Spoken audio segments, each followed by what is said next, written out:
अस्सलामुअलैकुम वरहमतुल्लाहि वबरकातुहू। दोस्तों, आज हम आपके सामने मुख्तलिफ उलमाए किराम की बातें सुनाएंगे कि तमाम मकतब फिक्र के उलमाए किराम मुफ्ती सलमान अजहरी साहब के साथ खड़े हैं।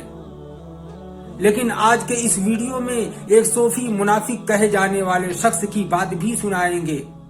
लेकिन इससे पहले एक खुशखबरी हम सुना दें कि कल मंगलवार को जूनागढ़ हाई कोर्ट ने मुफ्ती सलमान अजहरी साहब का रिमांड जांच जो 10 दिनों का था उसको 1 दिन का कर दिया।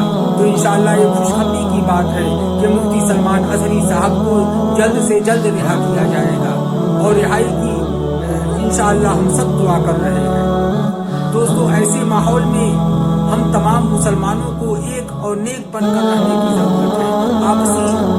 आपसी जो निफाक है, आपसी दुश्मनी है, आपसी रंजिश है, उसको खत्म करके मुसलमानों को बस मुसलमान बनकर रहने की जरूरत है। अगर हम आपस में इत्तेहाद और इत्तेफाक को बाकी नहीं रखेंगे तो दोस्तों हम मिटा दिए जाएंगे। ये तारीख गवाह है कि जब भी हम मुसलमानों को तकलीफ पहुंचा है तो गैरों से ज्यादा अपनों से जो हमारे आस्तीन के सांप कहे जाते हैं, इन्हीं सांपों के जरिए से हम बर्बाद होते हैं और हमें तकलीफ पहुंचाई जाती है। आज एक सूफी संत कहे जाने वाला मौलाना जो मुफ्ती सलमान अजहरी साहब के आतंकवाद होने का दावा कर रहा है और पाकिस्तान से लिंक होने का दावा कर रहा है, पहले इस सूफी पाखंडी जो पुड़ियाखोर सूफी है, पहले इसकी पूरी वीडियो देख लें। इंशाअल्लाह हम उन उलमाए किराम की बातें भी सुनाएंगे कि तमाम उलमाए किराम किस तरह मुफ्ती सलमान अजहरी साहब के साथ खड़े हैं। पहले इस वीडियो को देखें। भारत विरोधी गतिविधियों में लिप्त पाकिस्तानी आतंकवादियों के इशारे पर भारत में तहरीक लब्बैक के पैटर्न पर सांप्रदायिक विद्वेष को बढ़ाने का कार्य करने वाला सलमान अजहरी, जो कि पिछले कई सालों से ग़ज़वा-ए हिंद के प्रोजेक्ट पर कार्य कर रहा था, जिसके संबंध में सूफी खानकाह एसोसिएशन के द्वारा लगातार आवाज उठाई जा रही थी और उठाई जा रही है कि ये व्यक्ति धार्मिक समारोह की आड़ में मुसलमानों को गुमराह करने का काम कर रहा है और नौजवानों के अंदर देश के प्रति नफरत और सांप्रदायिक विद्वेष की भावना को बढ़ा रहा है। पिछले कई सालों के द्वारा इस मौलवी सलमान अजहरी के द्वारा पूरे भारत में सैकड़ों सभाएं करके जहर उगलने का काम किया गया है। इसके संबंध में गुजरात के जूनागढ़ में सलमान अजहरी के खिलाफ एक एफआईआर दर्ज हुई और सलमान अजहरी को गिरफ्तार कर लिया गया है। सलमान अजहरी की गिरफ्तारी का सूफी खानकाह एसोसिएशन स्वागत करती है, क्योंकि ऐसे आतताई तत्व जो देश में सांप्रदायिक विद्वेष को बढ़ाते हों, उनको किसी भी तरीके से खुले में नहीं रखा जा सकता है। इसके पूर्व भी इस सलमान अजहरी के खिलाफ कर्नाटक के हुबली और झालावाड़ में आधा दर्जन से अधिक दंगे भड़काने के मुकदमे दर्ज किए गए हैं। मिस्र से शिक्षा प्राप्त ये व्यक्ति मुस्लिम ब्रदरहुड की विचारधारा पर कार्य करने वाला है और ये भारत में हमास जैसी व्यवस्था को लाना चाहता है और ग़ज़वा-ए हिंद के एजेंडे को आगे बढ़ा रहा है। इससे पहले भी सूफी खानकाह एसोसिएशन ने कई बार इस व्यक्ति के खिलाफ कार्रवाई करने की अपील की है।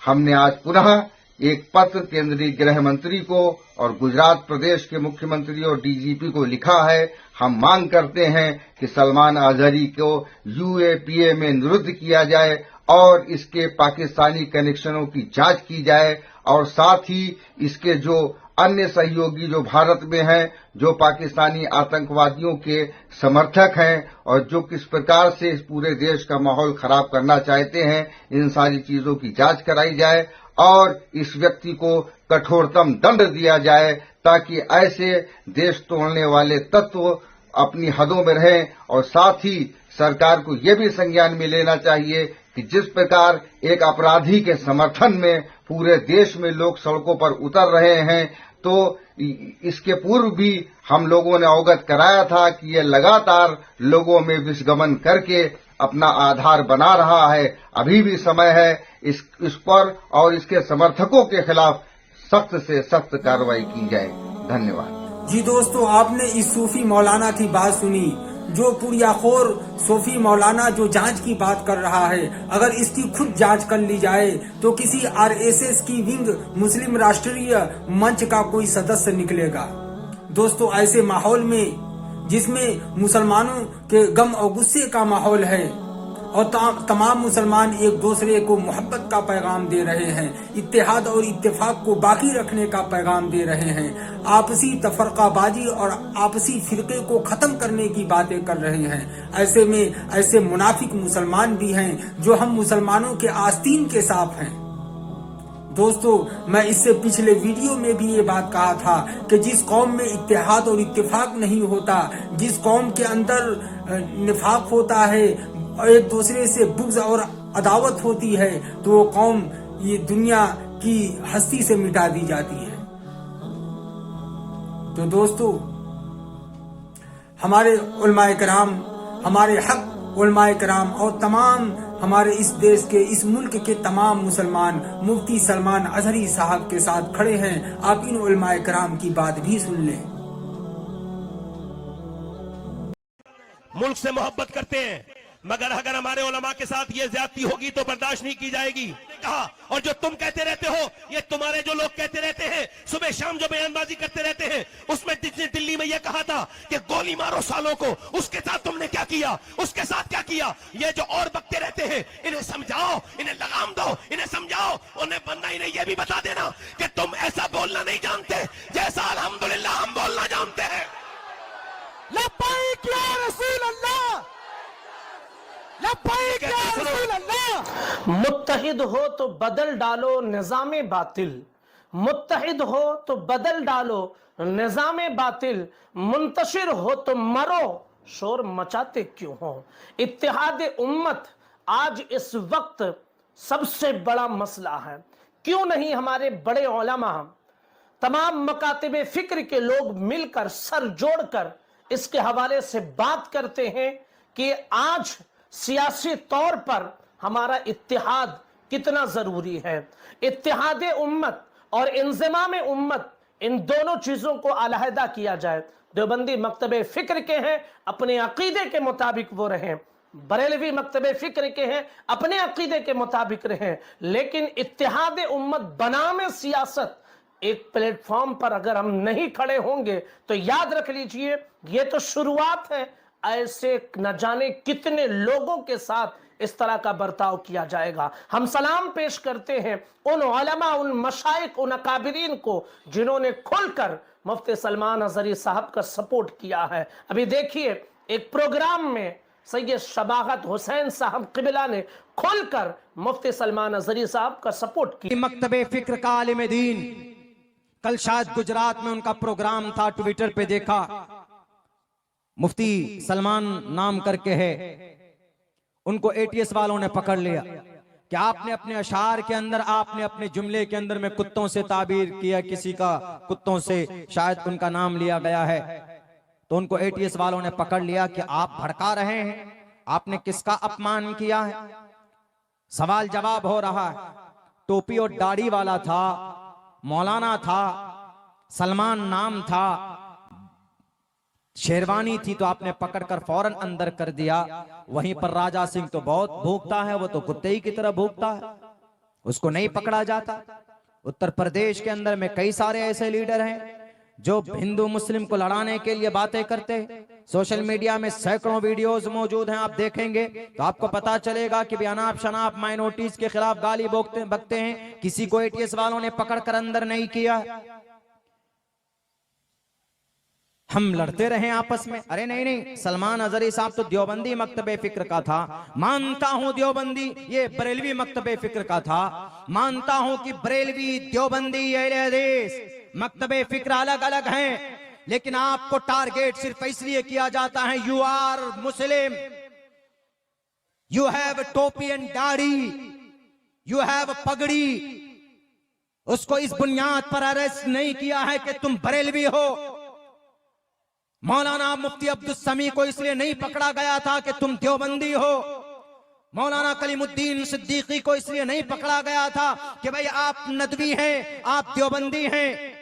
मौलाना जर्जीस को इसलिए नहीं पकड़ा गया था कि भाई आप अहले हदीस के तर्जमान हैं। डॉक्टर जाकिर नायक को इसीलिए बैन नहीं किया गया कि आप अहले हदीस हैं, इसलिए टारगेट किया जाता है यू आर मुस्लिम। अरे जब काफिर और मुशरिक आपको मुसलमान समझते हैं तो भारत का, पूरी दुनिया का मुसलमान अपने आप को मुसलमान क्यों नहीं मानता? एक दूसरे की मदद में क्यों नहीं खड़ा होता? सवाल करना चाहिए गुजरात एटीएस से कि मुफ्ती साहब ने अगर कुत्तों से ताबीर की है तो कोई गलत नहीं की, इसलिए कि बेटियों की इज्जत को लूटते हैं। 17 बेटियों की इज्जत लूट कर उनके कंकाल मिलता है यहाँ मुजफ्फरपुर बिहार के अंदर। मासूम बच्ची जाती है पढ़ने के लिए, उनके ऊपर पेट्रोल डालकर जला दिया जाता है। तो ये कुत्ता नहीं है तो क्या है? ये कुत्तों जैसी सिफत है। अगर उन्होंने बोला है किसी को तो गलत नहीं बोला है। एटीएस वालों ईमानदार बनो, देश के मुजरिमों को पकड़ो। आपकी हथकड़ी विजय माल्या के हाथ में नहीं लगती, आपकी हथकड़ी मेहुल चौकसी के हाथ में नहीं लगती, आपकी हथकड़ी और दूसरे बाल मुकुंदाचार्य के हाथ में नहीं लगती जो देश के कानून और संविधान के खिलाफ बोलते।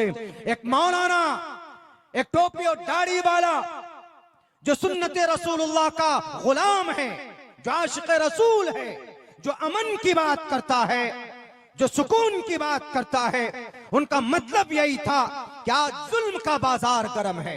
आज हर तरफ देखो तो जानवरों के बिल मुकाबिल इंसानों की कोई कीमत नहीं रह गई है। जानवरों को पूजते हैं लोग, इबादत करते हैं, और इंसानों को लोग मारते हैं तलवारों से। ये कुत्तागिरी नहीं है तो क्या है?